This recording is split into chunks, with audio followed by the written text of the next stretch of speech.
আসসালামু আলাইকুম। SSC result দিয়ে দিছে এবং এবছর পাশের হার 68%। অন্যান্য বছরের চেয়ে অনেক কম। যেই লাখ লাখ জিপিএ 5 বাংলাদেশ বছরের পর বছর দেখছে, এই বছর ভয়াবহ ফলাফল বিপর্যয়। এটাই বাস্তবতা। এবং এই বাস্তবতায় এখন পর্যন্ত আমি যখন ভিডিওটা বানাচ্ছি, নিউজে প্রায় 4 জন শিক্ষার্থীর আত্মহত্যার নিউজ কনফার্ম করা হয়েছে। কতটা ছোট মনে, কতটা বাচ্চা বয়সে এই মানুষগুলার উপর কি পরিমাণে প্রেশারটা ছিল রেজাল্টের, যে আন্ডার 18 এজে, অর্থাৎ একটা পূর্ণবয়স্ক মানুষও হয় নাই, তাতেই সে আত্মহত্যার পথ বাছে নিছে। তো আজকের এই ভিডিওটা আমার প্রত্যেকটা ছোট ভাই ও বোন যাদের মনে হয় যে তার রেজাল্টটা খারাপ হয়েছে তার উদ্দেশ্যে। আজকে আমি তোমাদের সামনে কোনো টিচার না, আমি আজকে তোমাদের সামনে তোমার নিজের বড় ভাই। আমি আজকে যা বলবো, আমি আমার নিজের ছোট ভাই বোনকে যেটা বলতাম এক্স্যাক্ট তোমাকে তা বলবো। No sugar coating, no nothing. Exactly তোমার সামনে কি কি ঘটতে যাচ্ছে, কিভাবে এটা থেকে বের হবে সেটা আমি বলবো। প্রথমত আমি দুইটা স্টোরি বলতে চাই, স্টোরিগুলো শুনে একটু হলেও ভালো লাগবে। স্টোরি এক, আমার এক বন্ধু, এগুলো প্রত্যেকটা সত্য ঘটনা, একটা বানান না। আমার এক বন্ধু ছিল, এসএসসিতে খুব ভালো রেজাল্ট করছিল। আমি কিন্তু এসএসসিতে ট্যালেন্ট পুলে পাইনি, সদরের প্রথম বৃত্তিটা পাইছিলাম কিন্তু ট্যালেন্ট পুলে পাইনি। সো আমার বন্ধু ট্যালেন্ট পুলে বৃত্তি পাইছে এবং দিনাজপুর বোর্ডে ট্যালেন্ট পুলে বৃত্তি দিলে বোর্ডের একটা সিরিয়াল থাকে। সো বোর্ডের সিরিয়ালে সে টপ 5-এ ঢুকছে। কিন্তু সে কি করলো, সে এইচএসসিতে সব খেয়ে হারায় ফেললো। এইচএসসিতে সে ঢিলা দিয়ে দিল। সে তার স্কুল লাইফে 1 থেকে 5-এর মধ্যে রোল ছিল। এসএসসিতে সে প্রথম হাফ ইয়ারলি ফাইনালে ফেল করলো, টেস্টে আবারও ফেল করলো। বাপ মা যায় কোনো মতন এইচএসসি দেওয়াইলো, 5 পয়েন্ট পাইলো, কিন্তু ফার্স্ট টাইমে কোথাও চান্স পাইলো না। সেকেন্ড টাইমে অনেক কষ্ট করে একটা জায়গায় চান্স পেয়ে গেল। আমার আরেক বন্ধু এসএসসিতে 4 পয়েন্ট সামথিং, এইচএসসি লাইফে প্রথম দিকে ফেল করলো, দ্বিতীয় দিকেও ফেল করলো, কিন্তু এইচএসসির পরে অ্যাডমিশন টাইমে তাকে আমরা 4 মাস দেখিও নাই, কোথাও দেখিও নাই। সে এইচএসসিতে 5 পয়েন্ট পাইছিল, টেস্টে ফেল করছিল সর্বশেষ। তারপর অনুরোধ করে এইচএসসি দিছে, এইচএসসির সময় সে পড়ছে এবং তারপর আমরা অ্যাডমিশনে তাকে কখনো দেখি নাই। সে বন্ধুর সাথে আমার দেখা হয়েছে বুয়েটের হলে যায়, পরে শুনি বন্ধু আমার চান্স পেয়ে গেছে। এই দুইটা স্টোরিরই মানুষজনের, একজনের এসএসসি রেজাল্ট ভালো হওয়া সত্ত্বেও সে লাইফে একটা ধরা খাইছে, আর অনেক খারাপ মানুষ হওয়া সত্ত্বেও, এসএসসিতে বিশাল ধরা খাওয়া সত্ত্বেও সে এক লাইফে ভালো জায়গায় চলে গেছে সমাজের নজরে। সো তোমার এসএসসি রেজাল্ট আলটিমেটলি কখনো তোমাকে ডিকটেট করবে না। এখন তুমি যে জায়গাটাতে ঢুকতেছো সেটা হলো এইচএসসি লাইফ। এই এইচএসসি লাইফে কেউ কখনো এইচএসসির পয়েন্ট জিগায় না। এইচএসসি পাস করা কাউকে তুমি কি কখনো জিগাও যে ভাই আপনার এইচএসসি রেজাল্ট কি, নাকি জিগাও যে ভাই আপনি কোথায় পড়েন, কোন ভার্সিটিতে পড়েন? That will be your identity for the next 4 years. অর্থাৎ তোমার এইচএসসি পরীক্ষার পরের এই 2টা বছর, এইচএসসি 2 বছর ভাই, পৃথিবীর সবচেয়ে দ্রুত সময় চলে এইচএসসি 2 বছরে, নিমিষে শেষ হয়ে যাবে। এই 26 ব্যাচকে আজীবন আমি গালি দিলাম, 26 ব্যাচ অতি উচ্চাই হ্যান, উমার 26 ব্যাচ দেখি এখন সেকেন্ড ইয়ারে উঠে গেল, 25 ব্যাচের এইচএসসি চলতেছে, তোমরা আবার 27 ব্যাচে উঠে গেলা। সো তারপরে এইচএসসির পরে তোমার আলটিমেট পরিচয় হলো ভাইয়া অ্যাডমিশন। তুমি এখন যেই জায়গায় থাকো না কেন, তোমাকে এই এসএসসি রেজাল্টের ক্রেজ সর্বোচ্চ 7 দিন। 7 দিন পরে কলেজ সিলেকশন যখন হবে তখন সবাই কলেজ নিয়ে বাবা পাগল, কেউ তোমার এসএসসি রেজাল্ট নিয়ে এক ফোঁটা চিন্তিত না। দেখো তোমাকে একটা লং জার্নির একটা জিনিস দেখাই। তোমরা পিএসসি দিছো, রাইট? 5-এ বৃত্তি পরীক্ষা দিছো, জেএসসি দিছো, এখন এসএসসি দিলা, তাই না? তার কয়েকদিন পরে তোমার মাথায় ঢুকাই দিবে এইচএসসি। পিএসসি যখন দিলা, ভাই পিএসসি তে বৃত্তি পাইতে হবে, পিএসসি তে বৃত্তি পাইতে হবে, বাপ মা পাগল, সমাজ পাগল, বৃত্তি বৃত্তি বৃত্তি। পিএসসি রেজাল্ট দিল, বৃত্তি পাইলা ধরো, হ্যাঁ। তারপর কি হলো, জেএসসি জেএসসি ক্লাস 8 এর বৃত্তি, জেএসসি জেএসসি জেএসসি। তোমরা হয়তো মনে জেএসসি পাও নাই, হ্যাঁ, আমার সময় ছিল। আরে জেএসসি জেএসসি জেএসসি বৃত্তি পাইতে হবে, 5 পাইতে হবে। তারপর কি করলো, ওরে আল্লাহ এসএসসি তে পাইতে হবে, এসএসসি তে পাইতে হবে, এসএসসি তে পাইতে হবে, এসএসসি তে না পাইলে জীবন শেষ, ভালো কলেজ পাবো না, হ্যান ত্যান মেলা কিছু। ওমা এসএসসি দিলাম, তারপর বলো ওরে আল্লাহ এইচএসসি তে পাইতে হবে, এইচএসসি তে পাইতে হবে, এইচএসসি তে পাইতে হবে, আল্লাহ রে আল্লাহ এইচএসসি তে না পাইলে জীবন শেষ। তারপর বলবো যে ওরে না এইচএসসি তে কি হয়, এ বাবা অ্যাডমিশনে চান্স পাইতে হবে, এই অ্যাডমিশনে চান্স পাইতে হবে, চান্স পাইতে হবে, চান্স পাইতে হবে, অনেক কষ্ট করে চান্স পাইলাম, এখন মনে হয় ঠান্ডা, এখন মনে না না না, এখন ঠান্ডা না তো, এই চাকরি পাইতে হবে, চাকরি পাইতে হবে, বিসিএস পাইতে হবে, চাকরি পাইতে হবে, চাকরি পাইতে হবে। আরে দৌড় দৌড় দৌড় দৌড় দৌড়, আচ্ছা ঠিক আছে চাকরি পাইছি, এবার চাকরি পাওয়ার পর এই একটা ভালো বিয়া করতে হবে, বাচ্চা কাচ্চা হইতে হবে, এবার তোমার ফ্যামিলি যে চলে আসবে, এই তোমার ফ্যামিলি লাগবে, ফ্যামিলি লাগবে, ফ্যামিলি হবে। ফ্যামিলি বানাইছো, এই ফ্যামিলি হইছে হইছে, এবার ফ্যামিলির পরে কি বলতো, তোমার বাচ্চা কাচ্চা কেন ভালো না, তোমার ছেলে কেন চান্স পায় নাই, এই যে তোমার ছেলের এবার তুমি পিএসসি জিএসসি সাইকেলে ঢুকে গেছো। এটাই হলো লাইফের স্টোরিটা। তোমাকে সমাজ আজীবন, you can never satisfy the society. এই পুরা সাইকেলটা এখান থেকে আবার রিপিট হবে তোমার সন্তানের বেলা, এবং এর পরের বার রিপিট করাবা তুমি। তুমি সমাজকে পিএসসি দিলা, ও বলবে পিএসসি তে হবে না, জিএসসি লাগবে। জিএসসি দিলা, বলবে এসএসসি লাগবে। এসএসসি দিলা, বললা এইচএসসি লাগবে। এইচএসসি দিবা, বলবে অ্যাডমিশন লাগবে। অ্যাডমিশন দিবা, বলবে চাকরি লাগবে। চাকরি দিবা, বলবে পরিবার লাগবে। পরিবার দিবা, বলবে যে সন্তানের ভালো লাগবে। এবার you can never satisfy them. And বুঝো, তুমি তোমার লাইফের কোন জায়গাটাতে আছো বলো দেখি। এই যে এইটুকুতে আসছো, এইটুকু সামনের কতগুলো স্টেপ দেখতেছো? 1 2 3 4 5, পাঁচটা লাইফের বড় স্টেপ। আরো তো কত স্টেপ বাকি, আমি খালি 5টা লিখছি সমাজের। তোমার বয়স এখনো 18 হয় নাই বাবা, তোমরা অনেকে 18 বছরও ক্রস করো নাই, বাচ্চা একটা মানুষ ভাই। তোমার জীবনের তুমি অর্ধেকও যাও নাই। তুমি যদি আল্লাহ যদি তোমাকে হায়াত দেয় 60 65 পর্যন্ত, তো তোমার জীবনের অর্ধেকও তুমি যাও নাই। তুমি যেটাকে ভাবতেছো ওরে আল্লাহ আমার জীবন শেষ, তোমার জীবন শুরুই হয় নাই। তোমার জীবন শুরুই হয় নাই। আল্লাহর কসম করে বলতেছি ভাই, যারা ছোট ভাই বোন কষ্ট পাচ্ছ, তোমার জীবন শুরুই হয় নাই। জীবনে যে সামনে কত বাধা আছে, কত কিছু আছে, কত যে স্টেজ আছে, কল্পনা করতে পারবা না, কল্পনাই করতে পারবা না। কোন সময় যে জীবন শুরু হবে এটাও আসলে বলা যায় না। যদি আমি এইচএসসি বলি, তাহলে ভার্সিটি বলি, কোনোটাতেই আসলে জীবন শুরু হয় নাই। কিন্তু তোমার অ্যাটলিস্ট জীবনটা শুরু হয় নাই, আমি এটা গ্যারান্টি দিয়ে বলতে পারি। জীবন যদি বলতে চাও ভার্সিটি লাইফে, হ্যাঁ এটা একটা জীবন বলতে পারো, এইচএসসির পরে বলতে পারো, বাট তোমার এখনো জীবনটা শুরুই হয় নাই। So don't be hard on your self. তোমার পুরা জীবনের গল্প লেখা বাকি রে বাবা।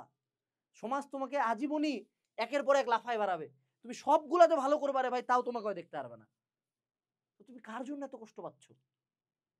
এরা তোমাকে 2 টাকা দিয়েও কেয়ার করে না ভাই, থোড়াই কেয়ার করে। যারা মারা গেল তাদের জন্য কে কষ্ট পাচ্ছে? পরিবারটা। আমরা কষ্ট পাচ্ছি, আমরা বসে আছি। তুমি ওর জন্য একটা পোস্ট দিয়ে শেষ হয়ে গেছো। তোমার যদি আজকে কিছু হয়, কষ্ট পাবে তোমার পরিবার, আর সৃষ্টিকর্তার সামনে তুমি ধ্বংস হয়ে গেলা। কোনোদিন তোমার জান্নাতে যাওয়ার কোনো অপশনই নেই। শেষ, শেষ ভাই, শেষ। কিয়ামতের আগের দিন পর্যন্ত এই সেম শাস্তি পাইতে থাকবা। কেন করবা? এই ছোট্ট একটা এসএসসি রেজাল্টের জন্য, বাচ্চা একটা রেজাল্ট। এখন বুঝো এসএসসি রেজাল্টের ইফেক্টটা কতটুকু পড়বে। শুধুমাত্র পড়বে কলেজে। আরে বাবা, কলেজে কেন? চট্টগ্রামের বিভিন্ন কলেজ থেকে বুয়েটে ফার্স্ট হচ্ছে না? ঢাকার বাইরে থেকে বুয়েট মেডিকেল ঢাবিতে চান্স পায় না? রিক্সাওয়ালার ছেলেমেয়েরা চান্স পায় না? তাহলে তো কলেজ কি রে? কলেজ তো কিছুই না। তুই এনডিসি তে পড়ছিস, তুই চান্স পাবি। তুই এনডিসি তে কি করবি? এনডিসি তোকে ডিফারেন্টলি কিছু করে, আলাদা কিছু খিলায়, কোশ্চেন সাপ্লাই দেয়। বুয়েট মেডিকেলে না, তুই তো তোরে বেশি পড়ায়। আমিও পড়বো বাড়ি থেকে, আমি আমার এলাকার কলেজ থেকে পড়বো। সো কলেজ ডাজন্ট ম্যাটার ভাই। এসএসসি তে অ্যাডমিশনের রেজাল্ট, অ্যাডমিশনের কি প্রভাব পড়বে বলি আজকে। বুয়েট এসএসসি তে চাই মাত্র 4 পয়েন্ট। 4 পয়েন্ট আছে, তাহলে আলহামদুলিল্লাহ। বুয়েট থেকে শুরু করে যত ইঞ্জিনিয়ারিং ভার্সিটি ইনশাআল্লাহ পরীক্ষা দিতে পারবা। অন্যান্যগুলোতে এসএসসি আরো কম চায়। ঢাবি নিয়ে চিন্তা করতেছো? ঢাবি এসএসসি এইচএসসি মিলায় বলে ভাই তুই 8.5 দে, ভাই তুই 8.5 দে, কোনোটাতে 3.5 এর নিচে থাকলে কোনো সমস্যা নাই। মেডিকেল বলবা, মেডিকেল বলে 2টা মিলে 9 দে। 9 হবে? এখানে ধরো 4 পয়েন্ট পাইছো, ওখানে 5 পয়েন্ট পাইতে পারবা না? পারবা। তার মানে এই জিনিসটা অ্যাডমিশন তো কোনো ইফেক্টই ফেললো না। সো তুমি কি নিয়ে চিন্তা করতেছো রে ভাই? কি নিয়ে ভয় পাচ্ছ? আরেকটা আমি আজকে খুব একটা কন্ট্রোভার্সিয়াল পয়েন্ট বলবো। এটা দেখার পর অনেক শাহবাগী আমার উপর চেতে যাবে, but I don't give a single ফাক। কারণ শাহবাগী নিয়ে আমার কোনো প্রকার দেশের কারো থোড়া কেয়ার আছে। সো টু মাই সিস্টার্স, এই ভিডিওটা বানানোর সময় যতজন আত্মহত্যা করছে তার মধ্যে 3জনই হলো মেয়ে। এবং অনেক মেয়ে মানুষই এই সময় যে একটা মিম বের হয়েছে যে ফেল করলে বিয়া দিয়ে দিবে, হ্যান এই টাইপের কথাবার্তা আর কি, ঠিক আছে? সো মেয়েদের উপর এই সময় এসএসসি রেজাল্ট একটা হিউজ প্রেশার থাকে। সো আমি আমার মেয়েদের যারা আছো, আমার যারা বোন আছে, ছোট বোন না, তোমাদের উদ্দেশ্যে বলি, তোমার এখন জীবনে যদি সামনে আগামী জীবনে যদি না তোমার একদম এক্সট্রিমলি টার্গেট থাকে যে না আমি জীবনে চাকরি করে খাবো, বা আমি ডাক্তার হব বা ইঞ্জিনিয়ার হবো, একদম যদি মানে এক্সট্রিম কিছু থাকে, কিছু মেয়ে থাকে very meritorious and build for this shit, ঠিক আছে? হ্যাঁ, একদম ওর ব্রেনটাই ও ওই লেভেলে পরিশ্রম করে নিজেকে তৈরি করছে। আনলেস ইউ আর দ্যাট, যে তোমার পুরো লাইফেরই গোল হলো প্রতিষ্ঠিত হওয়া, সেটা বাদে ওইটা যদি তোমার গোল না থাকে যে না আমি একেবারে চাকরি করেই খাবো, আমি লাইফে খুব উপরে যাব, ওইটা বাদে অন্যান্য প্রতিটা কেসে তোমার লাইফের এই যে রেজাল্টগুলা, এগুলা তোমার লাইফে 99% কেসে মেয়েদের লাইফে কোনো ইফেক্টই ফেলে না। আমার যে কয়টা বান্ধবী স্কুলে পিছনের দিকে রোল ছিল ভাই, 50 60 30 40, এরা সবাই ওদের হাজবেন্ডের সাথে আমেরিকা, অস্ট্রেলিয়া, কানাডার আছে। আমি এটা বসে একটা কোচিং সেন্টার চালাই ভাই। আমি দিনাজপুর জেলা স্কুলের ফার্স্ট বয় ভাই। আমার বান্ধবীগুলা গার্লস স্কুলের সব বিদেশে ভাই, এক একজনের হাজবেন্ড শিল্পপতি ভাই, 4-5টা করে গাড়ি। আমি এটা বসে কোচিং করাই ভাই, আমি ফার্স্ট বয়, আমি দিনাজপুর বোর্ডের ফার্স্ট এইচএসসিতে। আমার বান্ধবীদের লাইফ কল্পনাতীত, কল্পনাতীত, বাচ্চা কাচ্চা হয়ে গেছে, গাড়ি আছে, হাজবেন্ড কোটি কোটিপতি, বিসিএস ক্যাডারের বউ, এই বউ ও বউ, সবার বড় বড় জায়গায় বিয়ে হয়েছে। তো যদি তোমার খুব প্রতিষ্ঠিত হওয়ার ইচ্ছা থাকে, then that in that case তুমি পেন খাও, in that case come back দেওয়ার চেষ্টা করো। বাট ওই কেস যদি না হয়, প্রত্যেকটা পরিবার যদি গার্ডিয়ান দেখতেছেন, আপনি বুঝেন আপনি হুদাই তারা এত প্রেশার দিতেছেন কেন। তখন তোমার এখন শুধুমাত্র ফোকাস থাকা উচিত 3টা ভাই। এক হলো আমি আমার চেহারা ঠিক রাখবো, 2 হলো আমি আমার চরিত্র ঠিক রাখবো, 3 হলো আমি এখন আমার পড়াশোনা ঠিক করার চেষ্টা করব। এই 3টা জিনিস যদি তুমি কেয়ার করা শুরু করো, ইনশাল্লাহ সামনে তোমার জন্য অন্য কেউ পরিশ্রম করে ওইদিকে ক্যাডার হচ্ছে, তোমার জন্য পরিশ্রম করে কেউ ব্যবসা করতেছে, তোমার জন্য অন্য কেউ প্রতিষ্ঠিত হচ্ছে। তুমি হুদাই প্রেশারটা নিচ্ছ কেন? এবং দেখি বিশেষ করে এই সুইসাইডের হারগুলো মেয়েদের জন্য অনেক বৃদ্ধি পাচ্ছে ভাই। আরে ভাই, মেয়ে মানুষ, তুমি রেজাল্ট নিয়ে প্রেশারই বা কেন নিচ্ছ ইন দ্য ফার্স্ট প্লেস? তোমার যদি সার্ভিসে যাওয়ার ইচ্ছা থাকে, দায়িত্ব তুমি প্রেশার নাও। অন্যান্য আমি তো যতজনকে চিনি, যতজনের সাথে আমি ডিরেক্টলি কথা বলছি, 90% কেসে কারোই গোলই থাকে নাই, না তার গোল আছে না তার ফ্যামিলির গোল আছে। আল্লাহ ভালো জানে ওরা এত প্রেশার দেয় কেন। পুরুষ মানুষ, তুই ছেলে মানুষ, তুই হলো প্রোভাইডার, তুই প্রোটেক্টর, তোর ঠিক আছে। পুরুষ মানুষ তোর ধরে 2টা থাপড় দিলে মানি আমি, মা এটারে হুদাই ফ্যামিলি থেকে প্রেশার দিতে, আমি বুঝি না, আমি এটার কোনো লজিকই বুঝি না। এটা শুনে অনেকে অফেন্ড হবে, but that's the reality. So তুমি বিনা কারণে হুদাই এই পেইনটা নিও না। আর যারা পুরুষ মানুষ আছো, তাই বলে কি তোমার সুইসাইড করা জাস্টিফাইড? তুই একটা পুরুষ মানুষ বেটা, তুই একটা ছেলে মানুষ, তোর এখন 18 হয়ে যাবে সামনে, তুই যুবক হচ্ছিস সামনে, তুই একটা রেজাল্ট নিয়ে এত চিন্তা করবি, তুই তাহলে পরবর্তীতে কেমনে এইচএসসি সামলাবি রে? এইচএসসিতে যদি খারাপ করে যদি চান্স না পাইস, তা প্রতিবার এখন একবার করে জীবনে মরে যাবি, মনের ভিতর থেকে একবার করে মরবি না। তুই পুরুষ মানুষ, তুই শক্ত হ, তোকে তো হাল ধরতে হবে পরিবারের। এক এসএসসি রেজাল্টে তুই এত যদি ভাইঙ্গে পড়িস, তাহলে কেমনে হবে বাবা? তুই ছেলে মানুষ, তোর বাপকে দেখ না, তোর বাপ কতটা শক্ত। ওই বাপের সন্তান তুই, তার রক্ত তোর শরীরে, তোর বাপ এত শক্ত, তুই এত দুর্বল কেন? Be a man. তোমার প্রতি কারো সিম্প্যাথি নাই, তুমি পুরুষ মানুষ, তোমার কেউ দায়িত্ব নিবে না। একটা মেয়ে চাইলে যে কোনো সময় তার দায়িত্ব নেওয়ার জন্য লাখ লাখ মানুষ দাঁড়ায় যাবে।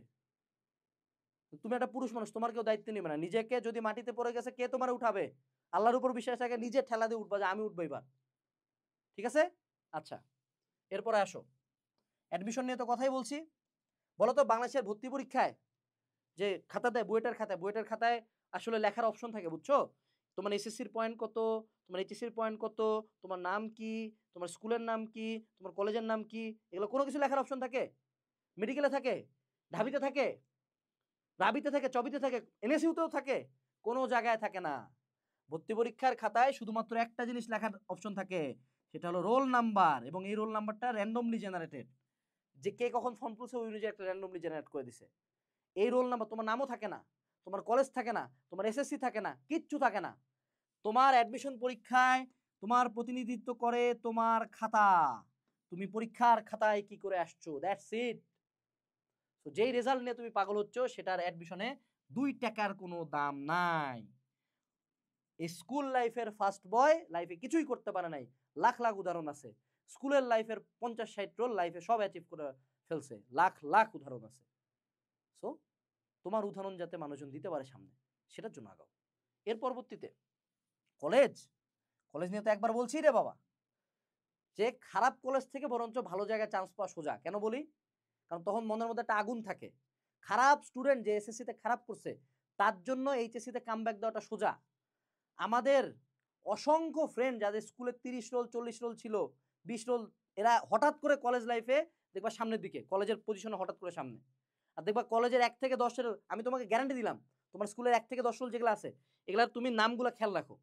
কলেজ উঠবা না, কলেজের হাফ ইয়ারলি ফাইনাল হবে না, তুমি এবার মিলায় দেখবা তোমার 1 থেকে 10 রোলের অনেকগুলো ছিটকে নাই, আবার দেখবা পিছন থেকে অনেক মাল ঢুকে গেছে। সো এইচএসসি লাইফ তোমাকে সুযোগ দেয় পরিচয় চেঞ্জ করার। যেই পরিচয় চেঞ্জ করা যায়, যেই পরিচয়, যেই এসএসসি আমার পার্মানেন্ট কিছু না, সেই এইচএসসি নিয়ে ভয় পাচ্ছি কেন আমি? তোমরা যদি আমার কথা পছন্দ করো এবং তুমি যদি চাও তোমার পুরো এইচএসসি লাইফের গাইডলাইন আমি ফ্রিতে তোমাকে একদিন দেই, আগামী 18 জুলাই আমরা একটা ওয়েবিনার করব, পুরো এইচএসসি লাইফে সায়েন্স, আর্টস, কমার্স সকল অ্যাডমিশন নিয়ে আমরা ফ্রিতে গাইডলাইন দিব তোমাকে, যে কি করবা না, সামনে যাতে ধরা না খাও সেটা এনশিওর করব। এটার জন্য জাস্ট ভিডিওর ডেসক্রিপশনে একটা ফেসবুক গ্রুপের লিংক দেওয়া আছে, সেই ফেসবুক গ্রুপে জয়েন করবা। আর তোমার পুরো এইচএসসি লাইফের জন্য তোমাকে আর কোথাও যাইতে হবে না, একটা কোর্স কিনবে, একবার টাকা দাও আমাকে, তোমার সবকিছুর দায়িত্ব আমার ইনশাআল্লাহ। এইটারও প্রি বুকিং করতে পারবা, গুগল ফর্ম ফিল আপ করতে হবে, ডেসক্রিপশনে দেওয়া আছে। তুমি ওয়েবিনারের পরে এখানে এনরোল করতে পারবা। এটা বাংলাদেশের একমাত্র কোর্স যে তোমাকে এইচএসসি পরীক্ষার প্রথম দিন তোমার হাতে সব তুলে দেবে, সকল ক্লাস, সকল বই। এখন তুই পড়, আমি তোমাকে একটা রুটিনও দিয়ে দেবো যে এমনি পড়, তুমি দৌড়াবা। ঠিক আছে, গেল। এখন আসো হোয়াট টু ডু। তাহলে ভাইয়া বলেন, আমি তো বুঝছি এবার, ঠিক আছে ভাইয়া আমি সাহস পাইছি, এখন ভালো লাগতেছে না? সাহস পাইছো তো, এখন কি করবা? রেজাল্ট খারাপ করার পর তোমার এখন করণীয় কি? প্রথম যে কাজটা করবা সেটা হলো একটা 7 দিনের ব্রেক নিবা। 7 দিন সোশ্যাল মিডিয়াতে আসবাই না। এই সোশ্যাল মিডিয়ায় তোমার প্রথম পেইনের রিজন, সোশ্যাল মিডিয়ায় ঢুকবাই না 7 দিন। 7 দিন আইডি অফ। কে কি ভাবো ভাবো। আগামী 7 দিন বাড়ি থেকেও বের হইও না, স্টে অ্যাট হোম। বাড়িতে থাকো, বাড়িতে থাকো। দরকার হলে কান্দো, প্রতিদিন রুটিন করে কান্দো, ঘুমায়ও না, খাইও না, থাপড়াও নিজেরে, যা করবা করো, সব মানে নিলাম। 7 দিন, এই 7 দিন নেগেটিভ পিপলকে অ্যাভয়েড করবা। যারা যারা তোমাকে কথা শোনাচ্ছে, যা করছে, ব্লক ব্লক ব্লক, কোনো কল ধরবো না, সব ব্লক। একটা জিনিস বুঝো, ওই তোমাকে তোমার নিজের বাপ মা হইলো, মনে রাখতে হবে জীবনটা তোমার নিজের। তোমার বাপ মা হয়তো বা তোমার ভালো চায়, 2টা গালি বেশি দিবে, তারা কখনো তোমার মৃত্যু চায় না। পৃথিবীর যে কোনো, তোমার যারা এসএসসিতে খারাপ রেজাল্ট করছো, তোমার বাপ মাকে যদি অপশন দেওয়া যায় আপনার ছেলেকে খুন করবো নাকি আপনাদেরকে জ্যান্ত জবাই দিব, 2জন হাসি মুখে চাকুর তলায় পড়ে যাবে যে আমাকে জবাই দেন, আমার বাচ্চাটাকে বাঁচা রাখেন। তারা এতটা ভালোবাসে। তো তারা যতটুকু খারাপ বিহেভ করতেছিল, যদি তোমার উপর বাজে ইফেক্ট করে, প্রতিবাদ করো, অ্যাভয়েড করো, সহ্য করো। এই বাজে বিহেভ সর্বোচ্চ 7 দিন থাকবে।